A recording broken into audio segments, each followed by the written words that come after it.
திண்ணையில் கொசுக்கடி தாங்க முடியாமல் சிவாஜி பாட்டு பாடுவார்.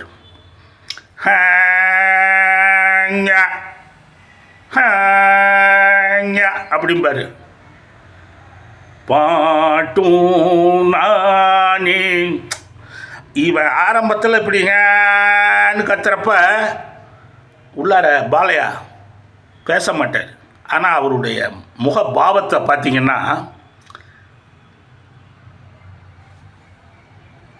யாரா அவன் சி தூக்கத்தை கெடுக்கிறான் அப்படின்னு வசனம் வராது. அவருடைய முக பாவமே அப்படி சொல்லும். எவன்டா ராத்திரில் எவனா ராப்பிச்சக்காரன் போல் இருக்கு அப்படிங்கிற மாதிரி அந்த முகபாவத்தை காட்டுவார். தூக்கத்தை கெடுக்கிறான் அப்படிங்கிற மாதிரி காட்டுவார். அதுக்கு பிறகு பார்த்தீங்கன்னா அப்படிங்கிறப்ப கேவலமாக பார்ப்பார். பாட ஆரம்பித்த உடனே இல்லைடா இவனுடைய குரலில் இவ்வளவு ராகம் இருக்குது, இவ்வளவு பாகம் இருக்குது அப்படின்னு ஆச்சரியப்படுறப்ப அப்போ ஒரு மாதிரி முகத்தை காட்டுவார்.